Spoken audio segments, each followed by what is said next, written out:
Bienvenue à ce nouvel épisode de Par la bande. Raymond Poirier avec vous ici à la Maison de la littérature dans le cadre du 34e Festival Québec BD.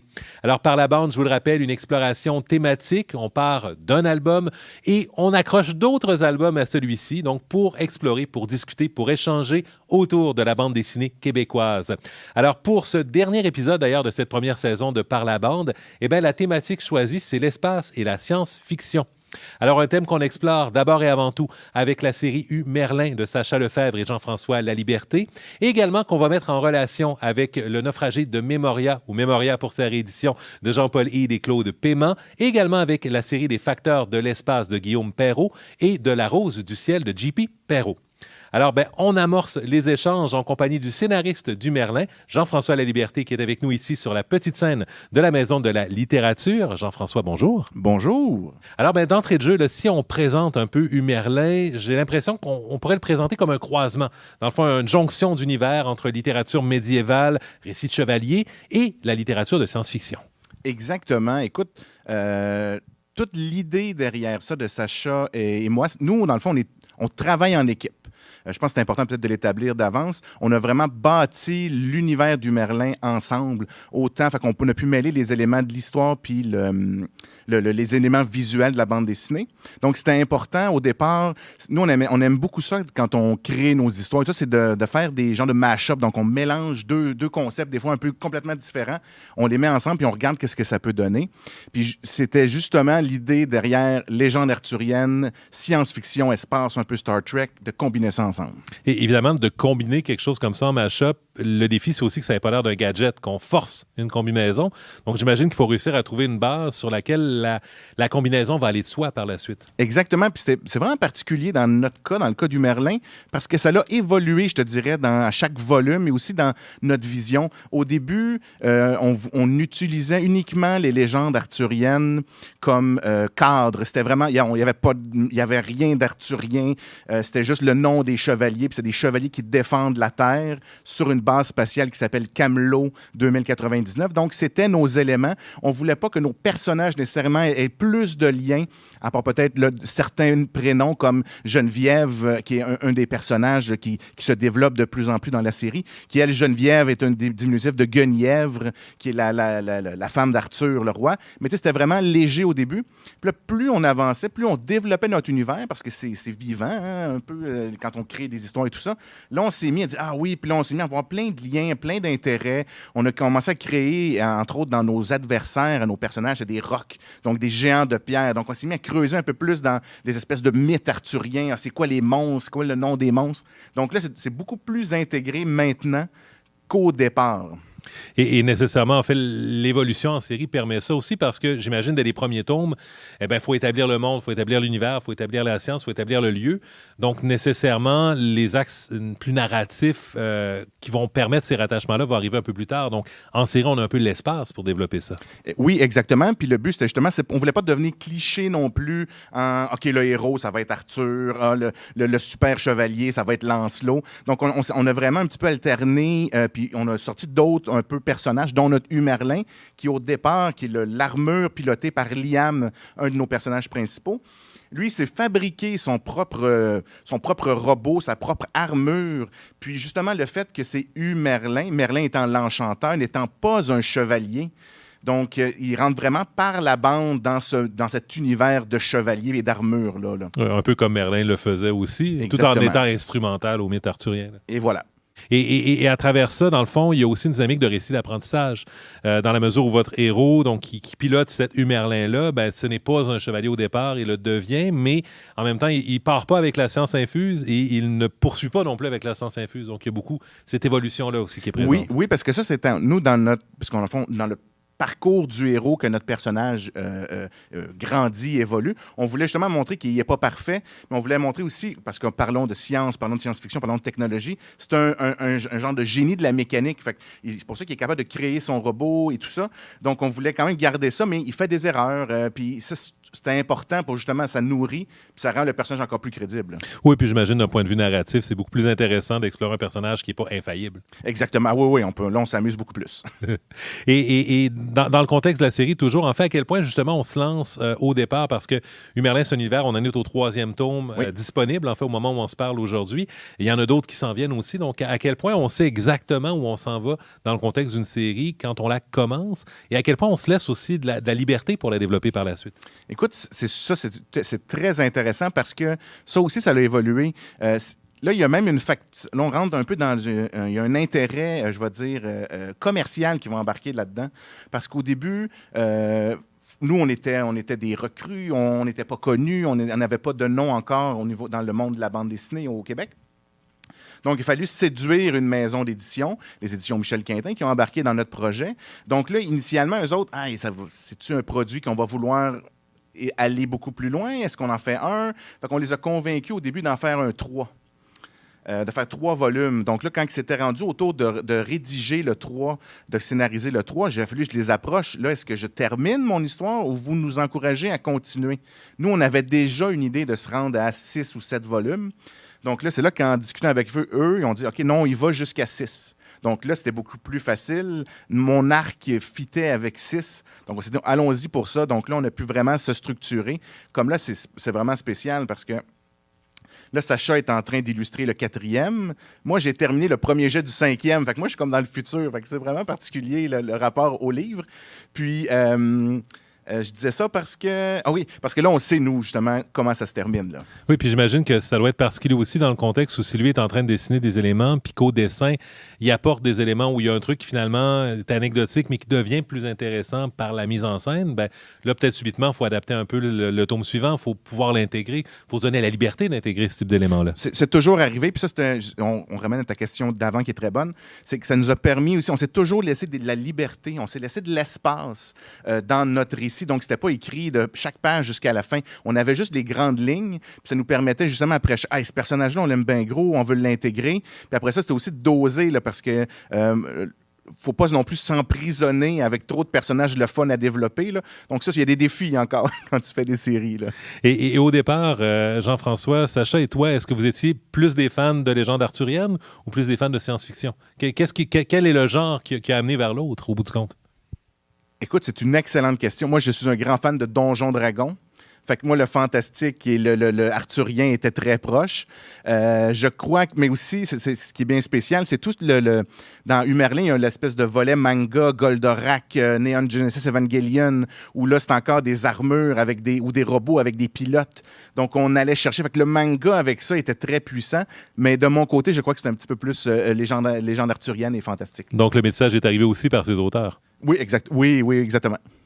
Alors, Jean-François Laliberté, évidemment, tu restes avec nous pour l'ensemble de l'épisode de Par la bande. On va jaser de science-fiction, justement. Et peut-être question d'avoir quelques idées de lecture. Eh bien, on va passer avec quelques suggestions de Patrick Marleau de la librairie du Clap. Une série de science-fiction en bande dessinée que j'affectionne particulièrement, c'est Les Mondes d'Aldébaran, du scénariste et illustrateur Léo, publié aux éditions d'Argo. On y suit la jeune Kim Keller qui habite la planète Aldébaran qui a été colonisée par les Terriens et dont les habitants sont sans nouvelles de la Terre depuis une centaine d'années. Et là, il y a une créature gigantesque et énorme qui va chambouler l'écosystème de toute la planète. Et cette créature-là a des propriétés fantastiques, surnaturelles. Donc, ce qui est intéressant avec cette série-là, et au fil des albums et des différents cycles, c'est qu'on va voir le personnage de Kim Keller évoluer, vieillir. Donc, au tout début, elle est une adolescente et elle va devenir une adulte. Et elle va également voyager sur différentes planètes. Donc, évidemment, les colons d'Aldébaran vont reprendre contact avec la Terre et elle va être amenée à enquêter sur les origines de cette créature-là. Donc, elle va voyager à différents endroits. Ce que j'aime beaucoup, c'est les visuels de la série. L'univers que Léo a créé est vraiment original, hyper intéressant. Surtout les environnements, la faune, la flore. Même si les personnages, les traits sont peut-être un peu figés, c'est vraiment une excellente série que je recommande, surtout pour les amateurs du film Avatar de James Cameron. Pour ceux qui ont aimé ce film-là, vous allez retrouver un peu ce sentiment-là dans la bande dessinée Aldebaren de Léo. Une autre série de science-fiction qui verse plus dans le space opera. Je suggère peut-être plus pour les amateurs de films type Star Wars. C'est la série Sillage, publiée aux éditions Delcourt par Jean-David Morvan et Philippe Buchet. Sillage, c'est une espèce de convoi interstellaire là, qui réunit plusieurs vaisseaux, une espèce d'ONU spatiale. Donc, plusieurs races vivent ensemble et ils cherchent à coloniser des planètes. Ils vont tomber sur une jeune orpheline qui aurait des origines humaines, qui est élevée par un robot et un tigre. Donc, le convoi va amener cette jeune sauvageonne-là pour l'entraîner. En fait, elle va devenir une espionne, une agente secret au service du gouvernement en place. Et au fil des albums, donc, il va y avoir toutes sortes d'aventures. Elle-même aussi cherche à retracer ses origines. Donc, vraiment une série très, très grand public. Un dessin, un visuel très bande dessinée classique, Heroic Fantasy, là, dans le cartoon. Très bien exécuté. Donc, c'est vraiment une bande dessinée de divertissement populaire. Mais qui est quand même une lecture assez intéressante quand même, avec de bonnes intrigues. Donc, Sillage aux éditions Delcourt. Une autre série très intéressante en science-fiction, c'est Universal War One, du scénariste et l'illustrateur Denis Bajram, publié aux éditions Soleil. On est vraiment dans un futur rapproché où la Terre a conquis le système solaire. On a implanté des colonies sur la Lune, sur Mars, et on a même des stations orbitales un peu partout pour exploiter différentes ressources naturelles. Et là, il va apparaître un mur près de Saturne qui va couper le système solaire en deux. Et sur Terre, il y a deux groupes qui s'affrontent. Donc, il y a une espèce de gouvernement mondial à l'ONU, comme l'ONU, et puis un groupe industriel là, qui est chargé de la colonisation des planètes et d'exploitation des ressources. Alors, ces deux groupes-là vont s'affronter. Et ce mur-là, en fait, va mettre un peu en péril là, cette paix précaire qui existe sur Terre, alors qu'une escadrille militaire là, est chargée d'enquêter sur ce qui se passe sur les origines de ce mur-là. Ce qui est intéressant avec Universal War One, on est vraiment dans un récit d'anticipation. C'est un thriller qui est très bien mené, vraiment bien illustré par Denis Bajram, avec d'excellents revirements. Et aussi, la science joue quand même un rôle important. Là, on est vraiment dans des concepts d'espace-temps et tout ça. Donc, vraiment quand même une bande dessinée là, au scénario assez fouillé, assez recherché, assez dense. Donc, Universal War One aux éditions Soleil. Autre lecture qui mérite de s'attarder en science-fiction, c'est la trilogie Le complexe du chimpanzé aux éditions d'Argo par le scénariste Richard Marazano et l'illustrateur Jean-Michel Ponzio. Ce que j'aime du complexe du chimpanzé, c'est vraiment la prémisse qui est hyper simple, mais super captivante. Donc, l'intrigue se déroule en 2035 et un port d'avion américain va repêcher une capsule spatiale dans les fonds marins. Et puis, à l'intérieur, on y découvre les dépouilles, les corps de Neil Armstrong et Buzz Aldrin. Donc, ce qui amène à poser la question, mais qui étaient ces deux personnes qui sont revenues sur Terre en 1969? Donc, concept hyper intéressant, un scénario vraiment bien mené, très dense aussi, très robuste. On y mêle toutes sortes d'éléments d'astrophysique, de physique quantique, d'espace-temps et tout ça. Et le dessin aussi hyper réaliste sert vraiment bien le récit. Donc vraiment le complexe du chimpanzé, une histoire très originale, bien menée, un excellent thriller de science-fiction publié aux éditions d'Argo. Merci beaucoup à Patrick Marleau de la librairie du Clap pour ses suggestions. Et on poursuit cet épisode de Par la bande consacré à la science-fiction et à l'espace. Et maintenant, on accueille dans le flot discussif donc Jean-Paul Hide. Bonjour. Oui, bonjour. Alors, on te reçoit évidemment, tu as offert récemment Le Petit Astronaute, mais c'est pas pour ça que tu es avec nous cette semaine. Tu es avec nous plutôt en lien avec la réédition de ton diptyque Memoria que tu as réalisé avec Claude Paiement, donc du côté des éditions de la Pastèque. Memoria, dans le fond, un récit dans lequel on parle essentiellement des frontières entre virtuel et réel, des questions d'existence, d'identité, et un récit que vous aviez imaginé à l'aune des années 1990, un peu avant Matrix même, et un récit qui dont les thématiques que vous aviez ciblées à l'époque sont toujours criantes d'actualité, je trouve, là. Oui, en fait, moi et Claude, en fait, on aime bien la science-fiction, mais on n'est pas du tout des geeks. C'est un peu le récit qui s'est inscrit de lui-même dans le créneau de la science-fiction. Et puis, ben, finalement, on a fait nos classes, on s'est un peu inspiré de ce qu'il y avait autour de nous, mais on s'est beaucoup inspiré d'une technologie qui était un fantasme à l'époque, qui s'appelait la réalité virtuelle. Et évidemment, les processeurs, les ordinateurs n'étaient pas à la hauteur des rêves technologiques qu'on avait. Donc, on était vraiment dans le fantasme. Et donc, c'est à partir de ça, nous autres, qu'on a brodé notre histoire. Et je pense que si Memoria, aujourd'hui, a encore, visiblement, a encore du succès et est encore pertinent, c'est surtout parce que le récit dépasse la technologie. La technologie, c'est quelque chose qui vieillit particulièrement vite. N'importe quel dessinateur va pouvoir vous le dire. Dès qu'on a dessiné un téléphone cellulaire, déjà, on vient de marquer le temps et dans quelques années à peine, ça va déjà avoir l'air désuet. Donc, parler de technologie, si ça ne repose que sur ça, ça risque de vieillir beaucoup plus vite que un récit de science-fiction qui va avoir un contenu plus peut-être philosophique ou quelque chose. Dans notre cas, c'était vraiment l'idée d'un personnage qui n'existe pas, en fait, un personnage fictif qui se rend compte qu'il est un figurant fictif dans un univers qu'il ne connaît pas, qui a été créé par des gens venant d'une autre dimension qui s'appelle la réalité. Donc, il y a tout le rapport de la créature avec le créateur. C'est un peu le mythe de Frankenstein qui est revisité. Et ça, ben, c'est aussi ramener l'homme à sa condition d'homme face à une espèce de Dieu auquel on croit ou auquel on croit pas, mais qui serait l'ultime créateur. Donc, c'est une histoire qui se retrouvait à avoir de l'écho de façon beaucoup plus large qu'uniquement dans un créneau science-fictionnel au sens de technologie qui vient justifier le récit.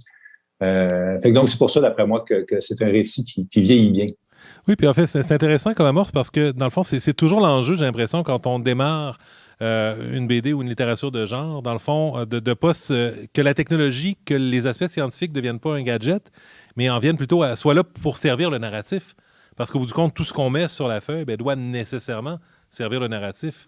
Puis même dans le cas du Merlin, on a inventé une technologie qui n'existe pas encore, entre guillemets, là. Donc, on voulait utiliser l'eau comme une source d'énergie avec des propriétés qui n'existent pas. Je vais mettre encore en guillemets encore. On verra si un jour ça existera. Mais l'idée encore là, c'était on avait besoin de l'eau pour le futur de notre histoire. Donc, c'est de là on a développé une technologie autour de l'élément qu'on avait besoin. Oui, donc ça revient un peu à ce que tu disais. Dans le fond, si on démarre un récit de science-fiction en se disant je veux plugger telle technologie ou tel artifice, ça ne marchera pas parce qu'on prend l'histoire du mauvais côté, dans le fond. Oui, en fait, ce qui est particulier avec la technologie, mais ce qui peut aussi devenir, avoir une espèce d'intérêt, je dirais, mon Dieu, un peu comme de la rétro-science-fiction, de voir, de garder des éléments qui sont un petit peu passé date, mais qui vont rajouter une espèce de couleur à notre récit. Entre autres, moi, je pense et d'ailleurs, je fais un lien avec Humerlin dans un certain sens. Moi, je me rends compte qu'un des trucs qui a peut-être moins bien vieilli, c'est la technologie qu'on a illustrée à l'époque. On imaginait cette espèce de réalité virtuelle-là avec des trucs très lourds, des espèces de scaphandres presque en fonte qu'on plonge dans un liquide au bout de longues chaînes. Alors que je me dis qu'aujourd'hui, la technologie en est rendue à être réduite à tenir dans une poche et que probablement même qu'on aurait peut-être été vers le côté plus organique parce qu'on se met à pouvoir jouer avec les gènes, etc. Donc, on aurait pu peut-être le justifier par une science qui serait beaucoup plus loin que le gros attirail.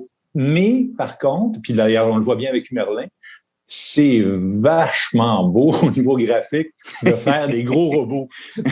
Et ça remplit l'écran, ça remplit les images, ça remplit les cases. Mais en même temps, tu te dis, peut-être que si c'était dans la réalité, ça serait peut-être beaucoup plus petit que ça. Tu sais, on parlerait peut-être de drones, ça serait de la technologie beaucoup plus macro, en fait. Je ne sais pas ce que tu en penses, Jean-François. Écoute, c'est super intéressant. Puis aussi, je trouve que je reviens à la réalité virtuelle. Tu touches vraiment quelque chose de génial. C'est d'actualité. Puis j'aime les scaphandres parce que là, on tombe dans autre chose. C'est qu'on va dans l'inconscient. Puis l'inconscient, c'est quand même super puissant. C'est une mer. Puis d'aller creuser jusque-là, je trouve que le message est très puissant. Moi, je pense que ça dépasse même le niveau technologique parce qu'il y a une symbolique associée à cette technologie beaucoup plus lourde dans ton cas. Mais c'est vrai que là, avec tout ce qui est... Là, écoute, tout est léger. On a Julien Paléré-Sorel qui travaille sur Aventurosaure. Il fait en 3D avec son casque. Il fait des dessins en direct avec un orchestre. Donc, tu sais, on va vraiment loin dans la réalité virtuelle. C'est d'actualité. Il y a des films, il y a des séries animées japonaises où les gens sont dans la réalité virtuelle. Fait que c'est vraiment intéressant, tout cet aspect-là. Là. Mais j'imagine qu'en termes d'illustration, c'est que c'est un autre élément. Dans le fond, si on tombe dans une technologie qui est très réduite, qui est très organique, qui est très petite, bien, en termes d'illustration, on sent peut-être moins le personnage qui plonge, qui rentre dans la réalité virtuelle, qui rentre dans le scaphandre qui va l'amener ailleurs, exactement, ou qui rentre dans l'armure dans laquelle il va combattre aussi. On perd peut-être un peu en rituel, à la limite. Oui, je suis d'accord avec toi. C'est vrai. C'est vrai, sauf que, encore là, c'est une question je vais dire de public, de qui est le lecteur. Nous, on est des gros fans de super-héros, donc justement, le flash, le bing, le bang, ça a un impact où, écoute, je le vois là, dans les lecteurs là, de 9, 10, 12 ans, où ils sont dedans, puis là, ils dessinent. On m'envoie des photos là, de fans qui ont aimé. Puis tu vois, ils dessinent la scène qu'ils ont aimée, puis ou c'est le robot, ou c'est le méchant. T'es comme genre, OK, ça fait... c'est vraiment particulier là, comme relation. Là. Oui, dans le fond, c'est un peu trouver un équilibre, j'ai l'impression, entre la représentation technologique puis les assises peut-être plus scientifiques un peu. Parce qu'au bout du compte, il faut que la science dans vos récits se tienne, indépendamment de comment on la représente. Et c'est là peut-être que la relation avec, exemple, moi, lecteur, que je vais lire Mémoria ou que je vais lire Merlin, je vais décrocher si à un moment donné, vous amenez des choses qui ne sont pas cohérentes à l'intérieur des règles de l'univers que vous avez développé. Donc, j'imagine que la clé, c'est d'avoir des bonnes règles au départ, de bien les établir. Ben, en fait, c'est ce qui s'appelle la vraisemblance, en fait, ce qui n'est pas la vérité, mais qu'on conserve des règles qu'on s'est établies qui balisent un peu notre récit et qu'on va respecter jusqu'à la fin. Et à partir du moment où on déroge de ces règles-là, ben c'est là qu'éventuellement les lecteurs vont nous dire « Ah ben oui, mais là, ça veut dire que tout est possible » ou etc. Donc, on a vraiment une ligne à tenir, ça c'est certain. Et c'est un des aspects qui est difficile en science-fiction, puis que les gens ne voient pas. Les gens ont souvent l'impression qu'en science-fiction, on peut faire ce qu'on veut parce que tout est permis. Mais non, tout n'est pas permis, au contraire. C'est qu'il faut s'établir des règles auxquelles il va falloir se tenir. Et ça veut aussi dire au niveau de la technologie. C'est-à-dire la technologie qu'on va inventer, il faut connaître ses possibilités, mais aussi ses limites. On va les établir, on va designer les appareils, les véhicules, les scaphandres, etc. Et il va falloir vraiment, à ce moment-là, se tenir à ça. Donc, finalement, la science-fiction a quelque chose de très complexe, c'est qu'on doit recréer un monde, mais c'est pas n'importe quoi, loin de là. Il faut redesigner un monde aussi. Et c'est ce monde-là qu'il va falloir construire. Et ça demande beaucoup de travail, en fait. Puis je suis tellement d'accord avec toi que même nous, depuis les histoires du Merlin évoluent, les volumes évoluent, on rentre un petit peu de la magie un peu dans ce décor-là. Donc là, on mélange technologie, magie. Puis avec Sacha, on a eu beaucoup de discussions de ce qu'on va donner, justement, je vais dire comme technologie, entre guillemets, faut la respecter, justement, ces limites-là. Si on donne, exemple, je vais dire un super pouvoir, entre guillemets, à un de nos personnages, il faut qu'il le réutilise dans le futur ou faut que la solution soit pas tout le temps d'utiliser ce pouvoir-là. Donc, il faut se renouveler en respectant les limites qu'on s'est mis de notre univers. Ça, c'est pas toujours facile. Fait qu'il faut vraiment réfléchir, hein, OK, qu'est-ce qu'on met, qu'est-ce qu'on donne à nos personnages? Mettons qu'on donne l'arme ultime pour vaincre les méchants, si on le donne au volume 4, ça ne marchera pas jusqu'à la fin. Donc, il y a vraiment une réflexion puis un travail au niveau de la technologie, puis qu'est-ce qu'on veut donner pour justement nourrir notre histoire. Oui. Au niveau, tu vois, nous autres, avec la réalité virtuelle, ça a été très complexe parce qu'à l'époque où on commençait là-dessus, donc fin des années 90, la réalité virtuelle, c'est peut-être inconnu des gens, et réussir à faire passer au niveau du récit quelque chose de compréhensible pour tout le monde, qu'il puisse y avoir une espèce de dimension impalpable où une réalité parallèle a cours, avec des personnages qui sont là, mais qui n'ont pas d'existence physique, c'était quelque chose qui était très difficile à comprendre pour beaucoup de gens. Et donc, on avait le double mandat de tenir une histoire qui va respecter les balises qu'on s'est données par la technologie, mais aussi et surtout de rendre ça compréhensible pour des gens qui n'ont pas encore tout à fait clairement en tête les possibilités de la réalité virtuelle et que, par exemple, un personnage puisse se retrouver dans le corps d'un autre personnage. Ça, c'était très complexe. Ce qui est incroyable. Bravo, parce que ça, là, aujourd'hui, on le voit dans le cinéma, on le voit dans les bandes dessinées, on le voit dans les séries de dessins animés. Puis vous y avez pensé il y a 20 ans, c'est vraiment particulier. Fait que chapeau pour ça, là. Oui, mais je pense que c'était dans l'air, hein, parce qu'il y a eu coup sur coup après ça, plusieurs films, et en fait, c'est des récits qui datent de Philip K. Dick, hein, mais qui, à l'époque, faisaient ces espèces de voyages imaginaires-là à travers les drogues, beaucoup, mais qui a été, à travers le cinéma, donc réinterprété par de la technologie. Mais il reste que cette espèce d'idée-là que la réalité qu'on a autour de nous puisse être absolument... en fait, qu'on ne puisse pas nécessairement se fier à tout ce qu'on voit et à tout ce qu'on sent, et que peut-être qu'en fait, c'est faux autour de nous. Ben ça, c'est quelque chose qui date d'il y a très longtemps, dans cette espèce de, même de la science-fiction qui datait des années 50, 60, où on a peur, où les extraterrestres sont parmi nous, on ne sait pas qui ils sont, on ne peut pas se fier à personne. Cette espèce mais avec une bonne paire de lunettes de soleil, on est correct. Oui, voilà, exactement, c'est ça. Ben, tu vois, donc cette espèce de paranoïa elle s'est retranscrite en fait dans beaucoup de genres et donc dans la science-fiction, bien sûr. Évidemment, en lumière de tout ce qu'on vient de dire, on incite les gens à aller jeter un coup d'œil justement à Memoria de Jean-Paul Hyde et Claude Paiement. Jean-Paul, merci beaucoup d'être passé par la bande. Ben, ça m'a fait plaisir. Et de notre côté, en fait, Jean-François Laliberté, c'est le moment où j'invite notre invité à aller vers la table à dessin. Mais évidemment, vous êtes en duo, donc tu es le scénariste. Alors, on a été cogné à la porte du dessinateur, donc Sacha Lefebvre, qu'on a invité à nous offrir un dessin en direct qui sera réalisé avec la musique Kérosène de Mada. Alors, place à Sacha Lefebvre.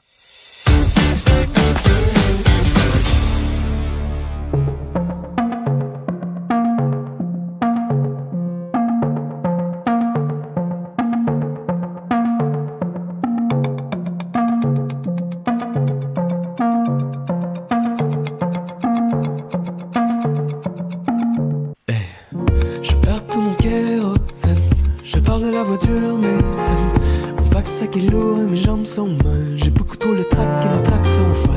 Perdu mes deux mains, tu me passes les tiennes. Pour demain sans odeur, tu m'égouttes les veines. J'essaie de t'écouter, mais je m'endors. J'essaie de m'écouter, mais tu parles fort.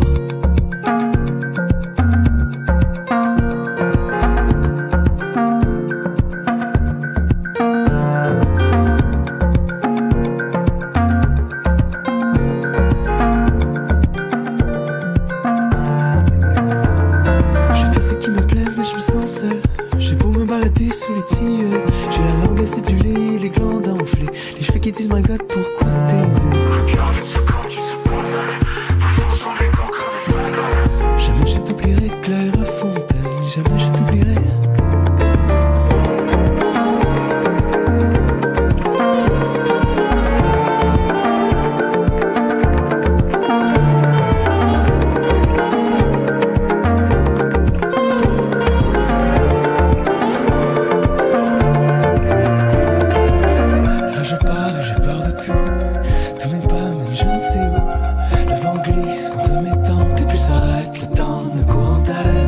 Mon corps brille mais sans dessous.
Ben merci à Sacha Lefebvre pour son dessin en direct. Merci également à la formation Mada pour la pièce Kérosène. Et on poursuit toujours ici à Par la bande. Et cette fois-ci, on accueille d'autres auteurs. Donc, Guillaume Perrault, auteur de la série Le Facteur de l'espace. Bonjour. Salut. Et JP Perrault, auteur de la série La Rose du ciel. Bonjour. Bonjour. Alors, d'entrée de jeu, peut-être mettons à la table sur vos albums. Guillaume, tu as choisi de nous amener dans l'espace avec un facteur, avec une volonté aussi de nous faire visiter plusieurs mondes, donc des albums presque de voyage, j'aurais envie de dire. On peut-tu nous présenter un peu le facteur de l'espace? Le facteur de l'espace, c'est effectivement, comme tu as dit, c'est l'histoire d'un facteur, d'un postier qui voyage partout dans l'espace. C'est un livre jeunesse, principalement. Il y a beaucoup d'adultes qui l'aiment bien aussi, mais à la base, c'est écrit pour un public jeunesse. C'est l'histoire de Bob, qui est un postier dans l'espace. Donc, à bord de son vaisseau, il va visiter différentes planètes, différentes galaxies. Il va rencontrer des gens qui sont sympathiques, des fois qui sont un peu moins commodes, des fois qui sont un peu agressifs même. Ces journées sont pas... généralement, c'est quasiment un monsieur Magou, ou quelque chose comme ça. Ces journées se passent pas nécessairement très bien. Il a un peu les pieds dans les plats. C'est pas le facteur le plus... c'est pas l'employé le plus vaillant sur Terre, mais il a quand même son métier à cœur. Puis malgré toutes les embûches qu'il va rencontrer, les pertes de temps, les détours qu'il va avoir dans l'espace, son but, c'est quand même d'accomplir la tâche au mieux de ses capacités. Donc, c'est une espèce d'anti-héros, là. C'est pas le plus hot des facteurs, mais il fait son travail. Et JP Perrault, de ton côté, La Rose du ciel, c'est un personnage que tu as inventé, une super-héroïne québécoise. Tu nous entraînes dans les années 40-50 et, entre autres, on ouvre vers la science-fiction puisque dans le deuxième tome, tu la fais se confronter à un vilain intersidéral. Oui, effectivement. Donc, La Rose du ciel, c'est l'histoire de Maria, qui est une jeune Canadienne-Française qui veut devenir pilote comme son père. Malheureusement, ça ne se passera pas comme prévu tout à fait, parce qu'à cette époque-là, on n'engageait pas de femmes dans l'armée. Donc, mais par un concours de circonstances, elle va devoir déjouer les plans d'une baronne nazie avec un jetpack. Et dans le deuxième tome, bien là, maintenant, elle est devenue une super-héroïne famous à travers tout le pays. Et là, soudainement, il y a un extraterrestre du nom de Sarnek qui vient avec une proposition d'émanciper la race humaine avec l'aide de nouvelles technologies. Mais est-il vraiment là pour nous aider? Mystère. Et évidemment, on comprend, vous êtes tous les trois dans de la science-fiction à volonté jeunesse, donc soit pour les 6-9 ans, mettons pour Guillaume, mais évidemment pour les 7 à 77 ans aussi, j'aurais envie de dire, pour les 3 albums, on s'entend. Peut-être un peu pour les 8-12 ans pour Humerlin, pour La Rose du ciel. Pour vous trois, en fait, qu'est-ce qui fait l'attrait peut-être de la science-fiction pour un public jeunesse? Écoute, c'est les possibilités, je pense, c'est un gros plus. Comme l'idée un peu, nous, derrière Humerlin, justement, comme on a dit un petit peu plus tôt, c'était en mélangeant des genres, on voulait dynamiser. Puis la science-fiction nous permettait, justement, c'était un beau terreau fertile pour mettre en scène nos personnages, mettre en scène la vision qu'on avait du parcours du héros, de notre Liam et des autres personnages qui vont se joindre à lui. OK. Qu'est-ce que vous amenez, vous, JP, Guillaume, vers la science-fiction? Moi, je répondrais quasiment la même chose. J'avoue que les possibilités, c'est super tentant dans ce domaine-là. J'ai toujours été un fan de science-fiction, ayant grandi avec Star Wars et compagnie, tout ça. C'est sûr que pour moi, la science-fiction, puis même au tard, là, je commence à découvrir la science-fiction. Je me sens un peu niaiseux, là, mais je commence à découvrir la science-fiction en lecture. Là. Ça m'a pris du temps avant de m'embarquer là-dedans. Mais je capote complètement. Puis j'avoue que les possibilités un peu là-dedans, justement, la science-fiction, c'est tellement large. Tu sais, on parle d'espace, de temporalité, de race, d'extraterrestres, de voyage dans le temps. Tu sais, on ouvre la porte sur... C'est quasiment de la magie rendu là. Tu sais, c'est de la magie avec des vaisseaux spatials. Les possibilités sont infinies. Je pense que c'est ça qui est vraiment intéressant pour moi. Et JP, une porte nécessaire à ouvrir dans le deuxième tome? Dans mon cas, c'était une façon un peu pour moi d'élargir un peu l'univers de La Rose du ciel, parce que mes plans à long terme sont que je veux étendre ça quand même de façon assez extraordinaire. Donc, la science-fiction étant extraordinaire, ça fonctionne. Et ce que je trouve intéressant aussi dans la science-fiction, comme on disait, c'est que effectivement, ça étend les possibilités. Ça permet aussi de porter peut-être un regard sur notre société moderne, mais avec une touche un peu différente. Et puis, des robots avec des lasers, tu sais, je veux dire... On se trompe jamais. C'est vendeur. Toujours. C'est intéressant, là.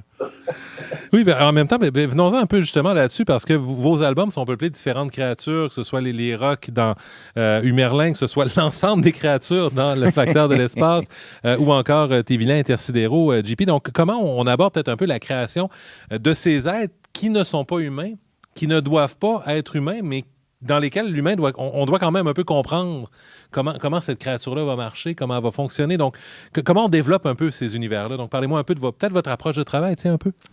Écoute, c'est tout un défi parce que dans notre cas, les Rocs, c'est comme une grosse race de vilains méchants, là, agressifs et tout ça. Puis on ne voulait pas non plus tomber dans la caricature. Fait qu'il faut faire attention. Donc là, on cherchait, dans le cas du Merlin, dans les Rocs, différentes, je vais dire qualité, entre guillemets. Là. Exemple, le premier, on voulait avoir une facture un peu plus alien. Donc, la créature dans la station qui veut la détruire tout le monde. Dans le deuxième, on voulait en montrer plusieurs, donc un groupe de rock. Donc là, puis chaque volume, on axe sur différents aspects du vilain. Le troisième, on va sur un sorcier maléfique un peu plus. Donc on tournait notre méchant, notre race extraterrestre autour de ces archétypes-là, si tu veux, là, du vilain. Là. Et en essayant de garder, j'imagine, une certaine cohérence dans... Toujours. Puis ça, ne devenant pas cliché non plus, où il est juste méchant. Des fois, ils ont peut-être des agendas un peu différents là, qu'ils vont utiliser à travers les volumes. Là. Et Guillaume, JP, de votre côté? Veux-tu y aller, JP? Pour ma part, moi, je voyais ça un peu... la façon que j'ai construit un peu Sarnek et son sbire Trog, l'Android, à la base, c'était beaucoup inspiré de Day the Year Style de 1950. Donc, qui a vu un hommage à ça dans quelque sorte, mais aussi c'était également une espèce de ma twist un peu sur les origines de Superman. Et ça m'a développé ça m'a amené à développer un peu la société des Crimuriens, donc la planète d'où vient Sarnek. Et au final, je me suis rendu compte que c'est beaucoup plus la culture d'où il vient qui l'affectait plus que le fait qu'il vient de l'espace. Ça aurait pu être un personnage d'une nation qui existe pour vrai. Il aurait fallu que j'étudie la culture pour définir ses traits de personnalité. Tandis que là, j'ai make-up sur place une culture qui est propre à celle des Crimuriens et qui lui a donné la personnalité qu'il a au final. Donc, il a vraiment fallu que tu développes cette culture-là, que tu te poses des questions un peu comme tu aurais décrit une autre culture sur Terre, mais il faut que tu te poses ces mêmes questions-là par rapport à tes Crimuriens. Oui, exactement. Au final, c'est pas si différent que si j'avais décrit, s'il venait d'un autre pays, par exemple. Oui, effectivement, je suis d'accord. Puis c'est vrai que de créer soit des méchants dans votre cas, ou soit créer des peuples un peu plus comme dans mon œuvre. J'ai pas tant de méchants. J'avoue que le plaisir, c'est de créer l'espèce de... Bien que je ne vais pas nécessairement en détail sur chacune de mes planètes, mais de moi, au moins, m'imaginer la culture de ces gens-là, la vie qu'ils ont. Moi, ce qui me plaît beaucoup dans le facteur de l'espace, c'est que j'essaie de créer beaucoup des univers qui sont très... c'est comme uni-écologique, là, si on veut. Bob atterrit sur une planète, puis il y a comme une majorité de types d'arbres avec pas mal juste un peuple et une sorte de maison. Mais moi, ça me fait triper parce que je trouve ça drôle. Bob arrive, puis il y a vraiment on a l'impression que comme, OK, cette planète-là est peuplée pas mal juste à 100% de cette population-là. Mais ça permet de m'amuser parce que là, je me dis, OK, leurs maisons sont faites comment? Leurs habits sont faits comment? C'est quoi les plantes? C'est quoi? Est-ce que des animaux sauvages? Les animaux sauvages vont avoir de quoi sur cette planète-là. Fait que j'ai l'impression, à chaque fois que Bob fait un stop à quelque part, de créer un petit micro-univers. Tu sais, je vais peut-être un peu moins en détail que dans vos livres, parce que, bon, il est juste là pendant quelques pages, il va à une prochaine livraison. Mais tu peux plus t'amuser à créer plein de variétés d'univers. C'est super cool. Là. C'est ça que j'aime, justement. Tu sais, c'est que je peux, dans le même livre, tu sais, j'ai 5 cultures différentes, ou univers, ou personnages différents à créer. Puis je pense que c'est ça mon plaisir aussi. Puis après ça, quand je vais puis signer des livres pour des enfants, puis leur dire « Ah, ben moi, ce que j'ai beaucoup aimé, c'est telle planète ou tel personnage m'ont beaucoup fait rire. » Avec le temps, avec le tome 2, puis je travaille sur le tome 3 en ce moment, ben là, je prends des personnages que les gens ont aimés sur telle planète, puis ah ben tiens, pourquoi ils ne visiteraient pas la planète des autres, puis commencer à créer un gros univers où se rendre compte que ben, les gens peuvent voyager d'une planète à l'autre, visiter une autre planète. Donc, à un moment donné, ça se connecte tout en ça. Est-ce que tu as un peu le feeling, un peu comme quand on crée un personnage, des fois, on a un peu l'impression qu'il vit par lui-même, là, qu'on n'a même pas besoin de penser à ce qu'il va dire ou ce qu'il va faire parce qu'on sait exactement comment c'est arrivé. Est-ce que ça a un peu cet aspect-là, mais pour des races extraterrestres, par exemple? Ben, un peu, oui, parce que c'est sûr que si je vais, par exemple, dans le tome 3, là, j'ai une race qui sont un peu plus squelettiques, si on veut, là. C'est une race qui fait un peu plus peur, là. Fait qu'on est plus dans le Tim Burton, puis on est un peu plus lugubre comme ça. Donc, évidemment, l'écran, je me dis, bon, c'est pas des personnages qui vont être joviales, ils vont être un peu plus durs d'approche, ils vont être un peu plus ténébreux. Fait que, veux pas, oui, le langage, juste en le dessinant, des fois, en faisant la morphologie du personnage, en faisant les sketchs, OK, d'après moi, ils vont parler de manière courte, assez sec, leurs réponses vont être... Tu sais, on dirait que ça se développe tout seul. Puis c'est vrai, comme tu dis, qu'après ça, en développant le dialogue, on dirait que ça coule tout seul, comme notre personnage principal. Là. Tu sais, je pense qu'en créant la race ou l'extraterrestre ou le robot qu'on va créer, je pense que sa personnalité s'invente de lui-même, en fait. Là. Oui, puis surtout, j'imagine, quand on développe ces univers-là, si ça coule porte-source, c'est pas quelque chose d'organique qui arrive un peu naturellement, ben, il va peut-être avoir un blocage, peut-être ça va sentir un petit peu artificiel, puis au final, ça marchera pas, dans le fond. Exactement. Puis même si JP a dit quelque chose d'intéressant, le fait qu'ils deviennent vivants, c'est particulier parce que vous, les JP, les Perrault, et vous êtes les scénaristes et l'illustrateur. Dans mon cas, moi, je suis scénariste, Sacha est illustrateur. Donc, les premières fois que je reçois les épreuves, que je vois les personnages, là, moi, ils deviennent vivants comme jamais, là, parce que là, comment je les imaginais, ils ne sont pas tout à fait comme ça. Fait que le rapport est vraiment particulier, autant avec les personnages principaux qu'avec les extraterrestres, que là, OK, je vais dire, ce méchant-là, il fait quelque chose là, quand moi, je ne l'imagine pas, là. Donc, l'espèce de vie que ça crée, c'est impressionnant, là. Oui, puis j'imagine que c'est l'idée un peu de dépasser l'univers de l'histoire puis de l'intégrer dans quelque chose un peu plus large, un peu comme tu disais, avec tes monstres qui se déplacent ou avec l'univers qu'on élargit aussi. Donc, tout ça vient un peu de manière organique en fonction des besoins du scénario, en fonction de ce qui sort de façon instinctive.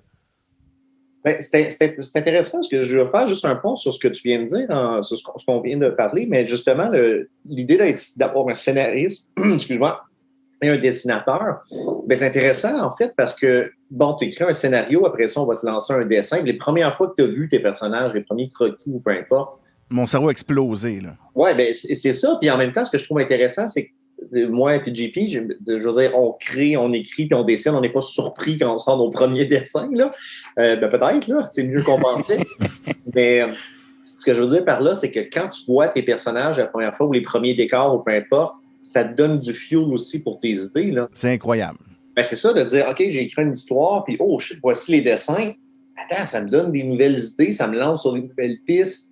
Il y a un détail dans le décor qui peut me faire allumer sur quelque chose. Donc ça, j'avoue que c'est assez intéressant aussi de travailler en équipe sur un projet comme ça, en fait. Ben oui, parce que même, entre autres, une des scènes, c'est que là, je l'imaginais, mais ce gars-là, Liam, il va manger à la cafétéria, lui, de la station, là. Fait qu'à un moment donné, c'est justement une scène, on va le mettre avec Geneviève, il y a une scène de cafétéria qui ne dure pas très longtemps, puis le but, c'était juste de montrer l'espèce de quotidien que moi, j'ai trouvé merveilleux la première fois, que j'imaginais même pas qu'il faisait ça. Puis là, tu dis, ah mon Dieu, il va manger, il va dormir, il y a une chambre. Ah, OK. Fait que c'est vraiment particulier, là. Et peut-être en terminant, dernière question avant de se laisser, mais j'ai l'impression qu'on pourrait continuer encore longtemps sur une thématique comme celle-là, mais est-ce qu'on adapte, est-ce qu'on a une sensibilité particulière quand on travaille pour du jeunesse, justement, pour garder une simplicité, une linéarité dans l'histoire? J'imagine que c'est différent pour du 6-8 ans avec Guillaume, comparativement à JP, Jean-François, où on y va quand même un peu plus large. Mais est-ce qu'on garde en tête un peu que le premier public est en apprentissage de lecture, en apprentissage de la relation avec le narratif d'une certaine façon? Ben, je peux y aller, là. Je te dirais que dans mon cas, mon livre, comme je te disais, est assez apprécié quand même pour les personnes un peu plus âgées. Fait que je pense pas que j'écris un livre trop bébé, là. Je pense que moi, ce que j'adapte, ce que j'ai pensé, C'est quasiment un choix graphique, en fait. Quand j'ai fait la maquette du tome 1, puis je me suis dit, je vais faire un livre jeunesse, science-fiction pour... avec pas trop d'action, mais tu sais, pas de la violence, des choses comme ça, je veux dire, là, mais qui a un peu plus un tempo un peu plus lent. Je me suis dit, je vais donner de l'espace dans les cases. Je vais m'amuser. J'aime beaucoup dessiner. Moi, ce qui me fait triper aussi, c'est mes scènes. Là. Je veux dire, quand Bob arrive sur une planète, je me mets une pleine page avec un décor, avec les nuages. Ah, j'adore ça, là, tu sais. Ça, c'est le shot comme un peu quand on est dans Star Wars, puis là, la caméra descend sur la planète, puis là, on voit la végétation. Moi, je capote. Ah oui, ah oui, ah oui. Fait que c'est sûr que pour moi, de me dire, OK, des pleines pages, il va en avoir beaucoup. Puis après ça, quand je vais avoir plusieurs cases par page, je ne vais pas en mettre 18 dans la même page. Tu sais, je m'étais dit, justement, vu que c'est un peu plus jeune, je vais mettre 6 cases maximum. Puis même la plupart des pages vont avoir 4 cases. Puis c'est une question de taille, c'est une question de taille de typographie, c'est une question de le personnage, je ne veux pas que ce soit trop pris avec beaucoup de background et tout ça. Donc, le commentaire que j'ai eu souvent, c'est mon livre est une parfaite transition entre le livre jeunesse, l'album, si on veut, l'album traditionnel, et débuter peut-être un album plus sérieux comme un Tintin ou tomber dans le roman, etc. Donc, des images un peu plus grandes, du texte, oui, mais pas trop, des dialogues plus courts. Donc, c'est pas une question que le sujet est... Puis, il faut pas prendre les enfants pour des niaiseux non plus, là. Je suis d'accord. C'est pas que le sujet est plus simple. Moi, comme je disais, c'est des qualités techniques et esthétiques. Les cases, la longueur des phrases, des choses comme ça, en fait. Et JP, Jean-François, de votre côté? Pour ma part, moi, j'ai jamais considéré vraiment au moment de le faire, que je fais de la BD jeunesse. Ce que je me dis souvent plus, c'est que je fais de la BD accessible pour la jeunesse. Dans le sens où il y a des choses que je sais que je vais pas nécessairement parler. La façon dont je vais la parler sera pas la même, ou que je vais les montrer. Il y a des points de maximum où je vais aller au niveau de la violence, au niveau du langage, ainsi de suite. Mais au-delà de ça, je me mets pas vraiment de limites. Donc, en fait, je vais souvent toucher à des sujets qui sont hot topic de l'actualité ou des enjeux sociaux. Parce que pour moi, c'est les choses que j'aimais lire quand j'étais jeune, et j'ose assumer que probablement qu'il y a des jeunes aujourd'hui qui aiment lire ça encore. Et il y a pas vraiment plus de considération de ma part, là.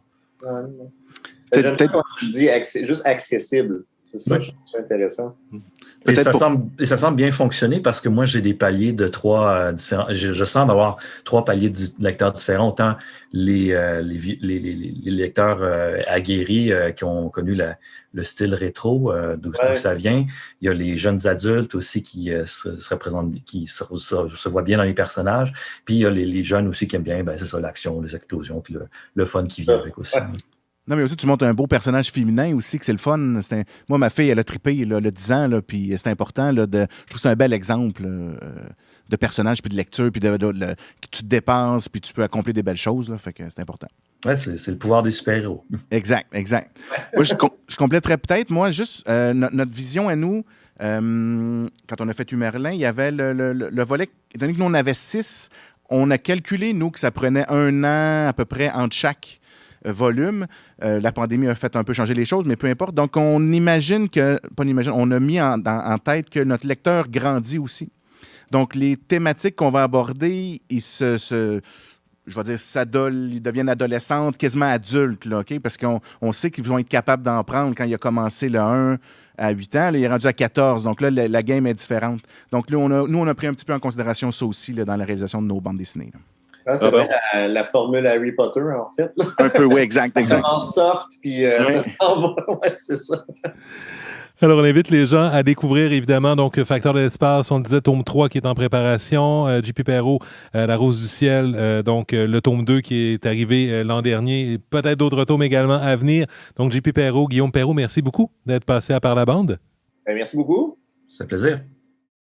Et Jean-François de la Liberté, de ton côté, en fait, c'est toujours la demande qu'on lance à notre invité plateau, donc de nous arriver avec des idées, avec des suggestions de titres à découvrir. Oui, écoute, avec toutes on a eu des super beaux Québécois. Allez-y, c'est super important. Tous les quatre auteurs qu'on a vus aujourd'hui, c'est vraiment important. C'est de la belle science-fiction. Moi, je vais compléter mon québécois, mais je vais commencer par une suggestion qui n'est pas une bande dessinée. Donc, je vais y aller avec Poussière d'étoiles d'Hubert Reeves. Rapidement, c'est un livre de vulgarisation scientifique. Ça présente Hubert Reeves étant l'astrophysicien québécois, écologiste connu, vulgarisateur scientifique connu à travers le monde. Super beau livre pour comprendre l'espace, l'histoire de la naissance de l'univers, les galaxies, le système solaire, la Terre, la vie sur Terre. C'est vraiment intéressant pour se faire un beau bagage, pour comprendre un petit peu où en est la science. C'est sûr que ça date un peu, là, 94, la dernière édition, mais l'impact est là. Bande dessinée québécoise, vous en avez parlé dans le western, donc brièvement, Far Out de Gauthier Langevin et Olivier Carpentier. Classique, robot, western, spatial, sur une planète. Je le recommande très fortement. Bande dessinée indépendante, Le bras d'Orion de... j'ai pas le bon nom dans ma tête, je m'excuse. Benoît Leblanc, pardon, excuse-moi Benoît. C'est space opéra, vraiment comme de la vieille science-fiction des années 70, ça vaut la peine. Super bel auteur de la région de Sherbrooke, je le recommande. Fan de bande dessinée américaine, naturellement, super-héros, on retrouve ça dans Humerlin. Je vais y aller avec 2 choix. Donc, on a ici la série Saga de Brian K. Vaughan et Fiona Staples. 9 petits volumes comme ça. Classique, histoire de Roméo et Juliette dans l'espace. Donc, ils ont fait un enfant. Donc, de deux nations ennemies, 2 empires galactiques qui veulent leur destruction car ils ont eu un enfant. Donc, ça vaut la peine. C'est vraiment un beau classique. C'est pas jeunesse, donc on va vraiment dans des suggestions adultes. Donc, je quitte le monde du Merlin. Et je continue avec East of West de Jonathan Hickman et Nick Dragotta. Donc ici, c'est une uchronie. On est dans un futur des États-Unis alternatif. Encore là, western. Je crois qu'il y a une thématique entre moi et le western. Donc, c'est des nations, encore là, aux États-Unis, très politiques et avec une trame de fond d'Apocalypse. C'est des 4 chevaliers de l'Apocalypse. Notre personnage principal étant la mort en personne. Et je termine avec un manga, le grand classique Akira, pas très espace, mais science-fiction naturellement, de Katsuhiro Otomo. C'est vraiment un chef-d'œuvre, je le relis facilement à tous les 2-3 ans, là, je ne peux pas m'en passer. Une gang de jeunes un peu trouble-fête qui tombent sur des mutants au pouvoir psychique et de là part une saga, là, même digne encore là, de la destruction de la planète. Donc, je vous recommande ces belles lectures-là. Alors, des belles suggestions de Jean-François Laliberté. Eh oui. Jean-François, merci beaucoup d'être passé l'émission avec nous. Merci de m'avoir reçu. C'était un réel plaisir. Juste des belles rencontres.